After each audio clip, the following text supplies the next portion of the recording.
Hi folks, welcome back to Mastering Python.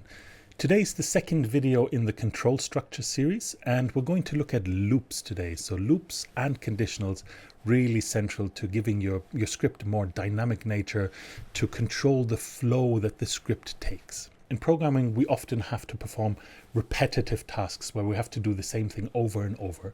And this is where loops come in. They help to automate these repetitions. And instead of printing out the same task over and over, we can print it once and then continuously loop over it. Let's fire up VS Code so I can show you exactly what I mean. In VS Code, let's create a new file. Let's call it loops.py. And imagine we want to print hello world 5 times. We can go print hello world. And then again print hello world. We can even copy these and paste them, and then take this one, copy and paste it one more time. So if we run this python loops.py, see we have hello world 5 times. But this is quite laborious. Imagine you want to print hello world 100 times or 1,000 times. You can't sit there and type it out each time. And this is where loops come in. So Python has two main types of loops. There are for loops and there are while loops. And we're going to look at each of them in turn. Later in the video, we're going to look at nested loops and control statements within loops themselves. So let's start with the for loop. Just going to delete this rather than commenting out. The syntax is for item in iterable. Don't worry about what iterable means just yet. It's essentially a list of items, like a string, a list of characters. And then again, here we have a block of code to execute. So this is the syntax of a for loop. We say for item in this iterable, in this collection of things, go through them one by one and execute the code. Let's look at what I mean. Comment this out. We can go for number in range 1 to 6. I'll explain range in a minute. Print number. Let's just run this and then we'll go through it. See, we have 1, 2, 3, 4, 5.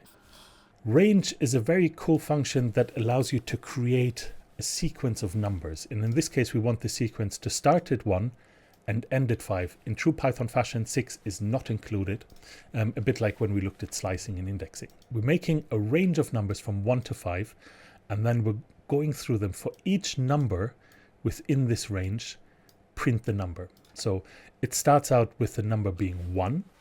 It prints the number 1, and then it goes back to the for loop, and next time the number is 2.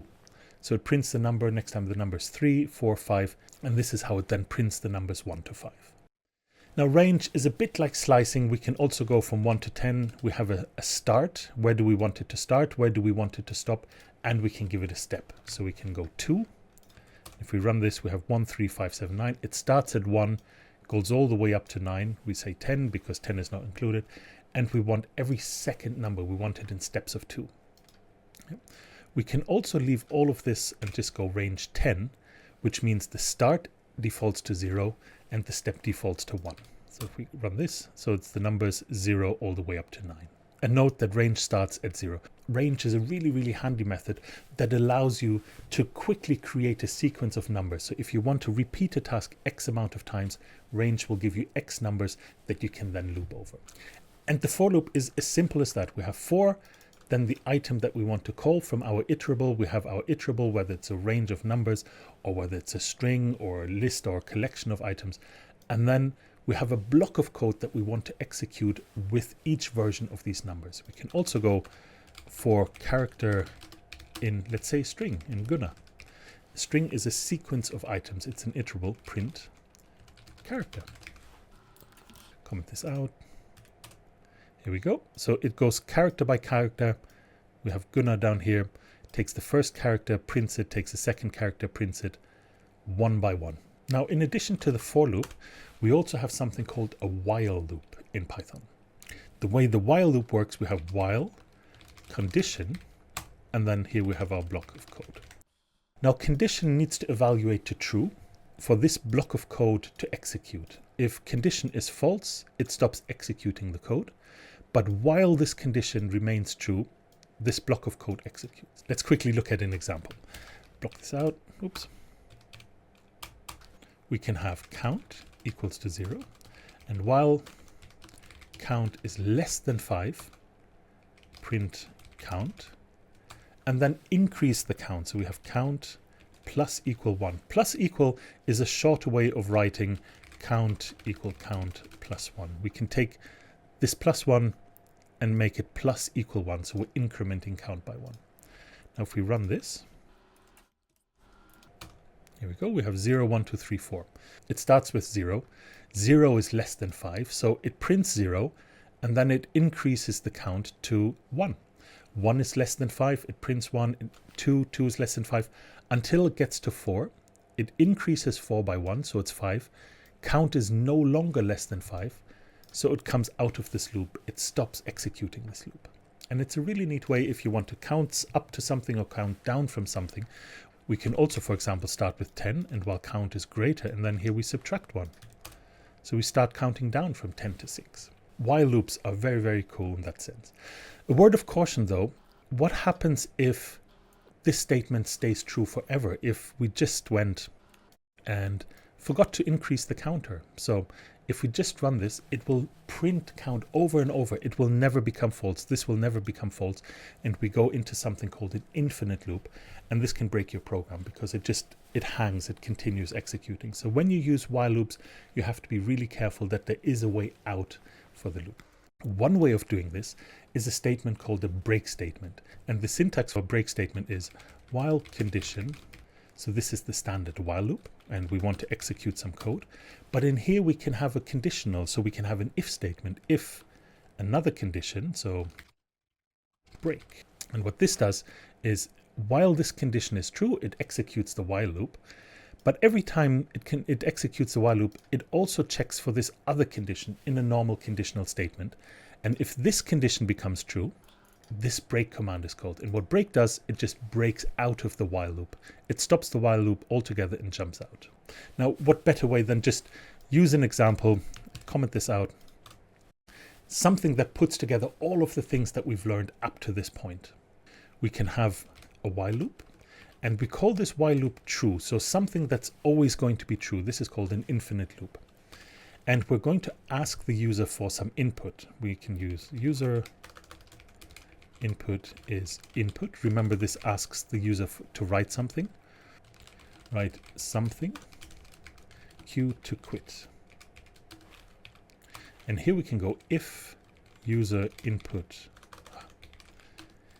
equals Q, then break. Else, just print an F string you typed. And then here we can have user input. So this really brings together a lot of the elements that we've seen already. We have our while loop, so while true, so this continues executing over and over, it doesn't stop. Every time it executes, it asks the user to write something. So write something and press Q to quit this loop. This input is then stored in the user input variable. If the user input variable is equal to Q, so if the user typed Q to quit, then we call this break statement, which jumps us out of the while loop. If not, we create an F string, a formatted string, where we tell the user what they've typed. So let's run this. Write something. Python is great. Yeah, you type Python is great. I'm having fun. All these affirmative statements. I'm having fun. But enough now. We press Q. There we go. It quits. It's come to this conditional statement. If user input is Q, break, and break jumps out of the while loop. In addition to the break statement, we also have other control statements within loops. One of them is continue. Let me just comment this out. And the syntax for continue is very much like break. So we have our while condition. While this is true, it goes, it does some code, and then we check for another condition. And if this other condition is true, we continue. And then here we could even have some other code that executes. Now what continue does, remember, while this is a block of code, and while just keeps executing this block of code altogether. Continue short circuits this code. So if it hits continue, it doesn't execute the rest of the code, but it goes straight to the next loop of this code. Now, what does this mean? Let's look at it in the context of a for loop. Comment this out. We can go for number in range, say 1 to 5. What do we want to execute? First of all, we're testing, is the number equal to 2? If it's equal to 2, then print skipping 2, and we're continuing, which means we're now going straight to the next number. After printing skipping 2, we're no longer executing the rest of the code, but we're then going straight to 3. And if it's not, then here we're just printing the number as usual. So if we're thinking about this for number 1 to 4, if the number is 2, then we're skipping 2 and we're typing continue. So it continues to the next iteration in our for loop. Let's run this.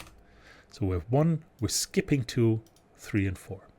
And that's the continue statement. So break breaks you out of a loop, while continue just jumps to the next iteration of the loop. If we change this to break and we run this, we have 1, skipping 2, break. At this point it breaks out of the for loop. It doesn't even continue with 3 and 4. Another feature that both the for and the while loop have in common, you can add an else statement at the very end. And this is a statement that gets executed if the loop executed normally. So if you didn't break it. So here we can go print loop finished normally. In this case, it's not going to finish normally because we have a break. So if we run this, we have 1, skipping 2. We broke out of the loop, so the else statement doesn't get executed. What if we change this back to continue? So we're not breaking out of the loop, we're just going to the next element. Run this, 1, skipping 2, 3, 4, loop finished normally. So our iteration over our iterable, all of this 1 to 4 finished normally, so we have this else statement at the end. And it's a nice way of doing something once the loop has finished. So a while statement can also have an else clause at the end, just like the for loop. What happens if we want to know at which point in our iterable list we are? Let me just comment this out. There's a neat command in Python called enumerate. And the way that this works, I'll just show you. For index character in enumerate, and then here we can have whatever we want to enumerate. It's a nice day. We want to do something. Now what enumerate does, it doesn't only return the value of each iterable point within our list, but it also creates an index. So we're at index 0, index 1, index 2, index 3, index 4. And why do we need this? So we can here, for example, go print fstring character and then index is and then character. Let's run this. So we have character 0 is I. If you kind of turn your head a little bit, you can read it's a nice day. But every time we get told what character it is. So we have an index of this loop iteration. And this gets really useful if you don't just want to iterate over a string or a list of items, but you also want to know where in this list you are, because you might want to do different things. Imagine we want to skip the 5th character in this list. We can go if index equal 5, continue. Okay, so we're continuing on to the next one. So we're skipping the 5th one. So here we're missing the letter A. Yeah, we've skipped index 5. It's a nice day. A very, very useful tool, enumerate, in order to see where you are in your iterable. There are quite a lot of common loop patterns that you will start learning as you progress in your programming journey, but I'll just show you 2 of them very quickly, because these are very common. The first one is if you want to add things together. So you imagine you have a list of numbers, and the numbers is 1, 2, 3, 4, 5. This is a list notation. We'll cover this in the next lecture, actually. And we have a value called total, 0. We can go for number in numbers, total plus equal number. And then here we go, print total. Let's run this, 15. So it iterates through this list of numbers. It goes 1, 2, 3, 4, 5. Each time it sets the number. And in each iteration, it adds the number to the total. So we can quickly get the sum of these. If we add some more numbers here and run this, there we go, 55. The sum of the numbers from 1 to 10 is 55. We can also filter for numbers. Let's remove this, and we can go if number equals 0, continue. And here, print number. What the percent sign does, it gives you the remainder of a division. So we're taking the number, we're dividing it by 2, and the percent sign gives you the remainder of this division. And why do we do this? We want to get all the even numbers. If the remainder of the division by 2 is 0, it divides 2 equally, so it's an even number. So in this case, if we run this, we just get all the odd numbers, because every time we encounter an even number, we're skipping the rest of the loop. We're no longer printing the statement, or we can go if it's 1. If it's 1, run this, we get all the even numbers. These two patterns of adding up, of accumulating, or filtering are very common use cases of loops. And as a final example, we can also have nested loops, just as we saw with the nested conditionals, where we have an if statement inside an if statement. We can have loops inside loops. For example, if we have for I in range 1 to 6, and in here we have another loop for j in range 1 to 6. Here we go, print I times j, and we saw the end parameter for the print. Instead of going to the next line every time it prints, I'm going to do something called /t, and what /t does, it creates a tab. So the same as when you're typing in your word editor and you press the tab key, it jumps forward to the next tab index. The /t does the same thing. And then here we're just printing a new line. So if you leave print empty, it just goes to the next line. Now what does this do? So we have a range from 1 to 5, and we loop over this range from 1 to 5. Now inside this range 1 to 5, we have another range of 1 to 5. We call it j this time. And for each one of these, we're printing out the product of the first range and the second range, so product of I and j, and then just putting a tab at the end. Now let's run this. There you go. So we have the 5 by 5 multiplication table. This is our I, so we each have 1, 2, 3, 4, 5 as we're going down the list, because we're printing a new line after every time that this loop completes. And for each completion, we're going across as well, 1, 2, 3, 4, 5 for this j within this range, where we print the product and then just add a tab at the end. And it's a very neat way of quickly producing nice output, or if you want calculations, for example, where you need to calculate matrix products when you're looking at data analyses. This is a very neat way and very quick way of doing it, nesting these loops just as we've done with the conditionals. And there you have it. It's as simple as that. We have our loops, we have our for loop, we have our while loop, the different ways to interact within the loop. We have our break statement, our continue statement. You can nest loops, you can combine for loops and while loops in your control flow of your program. Now, if you put your loops together with your conditionals, that's all you need. This is all that you need to guide the structure of your script and tell it which way that you want to flow. So we've got our variables, we've got our control structures. Next time we're going to look at data structures. We're going to start looking at lists and tuples and sets and dictionaries, more complex ways of storing data rather than just a string or a number. Until then, happy coding, and I'll see you in the next video.